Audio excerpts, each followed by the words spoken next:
All right, let's talk about Rebel Moon. Alan has seen the film. I've seen half of it. Well, if you've seen half, I don't know that it gets better. Yeah.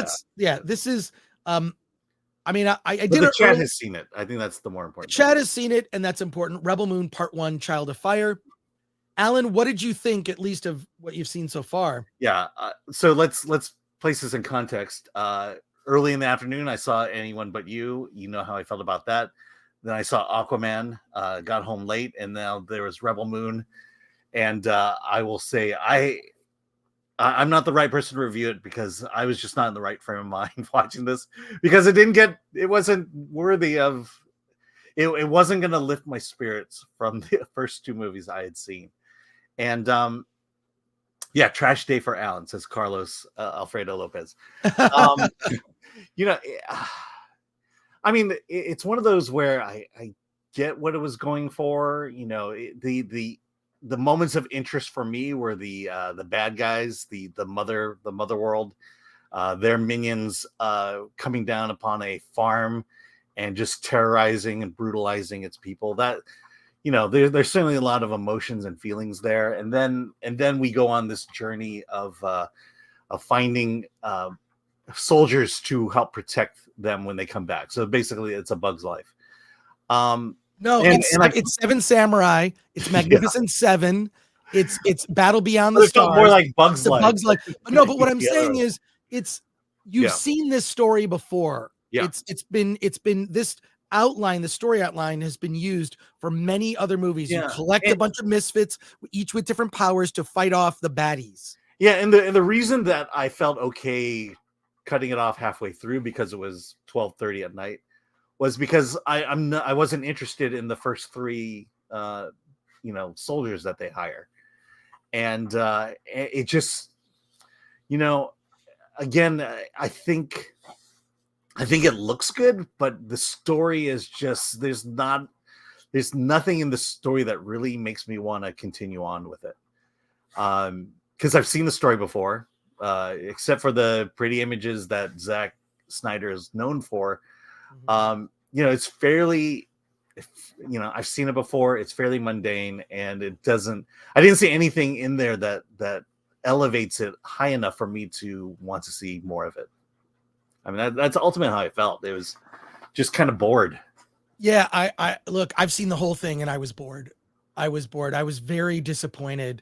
It aspires to be like an R-rated Sword and the Sorcerer, Krull, Excalibur, Dragon Slayer, like kind of thing. I would throw in Ice Pirates, Battle Beyond the Stars. It's influenced basically by 80s sci-fi, specifically 80s sci-fi. It completely misses the mark for me. It's completely humorless, which is another feature of Zack Snyder movies. Yeah, it has as much humor as Schindler's List.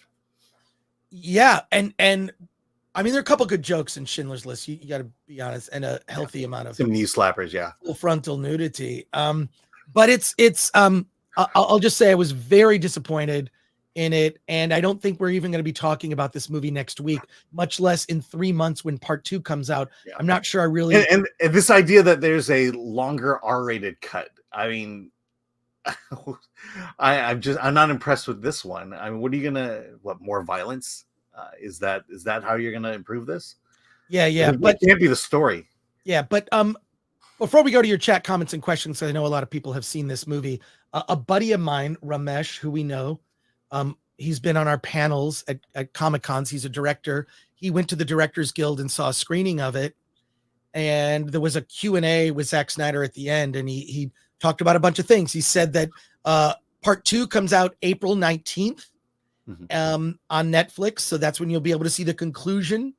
And then a 3-hour version of the Part 1 director's cut will be out in July of 2024.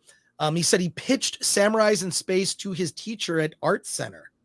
And then he was a tough teacher, almost too tough on Zach, he says. But he pitched the idea again to Christopher Nolan during Man of Steel, who also thought it was a cool idea, and that gave him the confidence to do it. And he admits that it was basically inspired by the work of John Borman, Albert Pune, and he describes it as Mobius meets Sucker Punch. So, and he says he's surprised the critics have been so harsh while giving the new Wonka film praise. Well, that's he says, yeah, he says it's like Timothy Chalamet doing karaoke. Oh my God! There you go. The guy is so far up his own ass. The thing is that what Zach really needs is a writing collaborator. Right. He said he submitted a 200-page version of the script to Kathleen Kennedy before it was rejected. He pitched it as an R-rated Star Wars, and there you go. Wow, Kathleen Kennedy rejected it. That says something. He also said that being rejected by Kathleen Kennedy was the best thing that ever happened to him. Now you can make the movie you want, not the movie they want. Yeah. So there you go. That's my friend Ramesh's comments from the Q&A about it. But I'm surprised there's going to be a 3-hour version of this thing. Yeah, I didn't like it and can't recommend it. I mean, I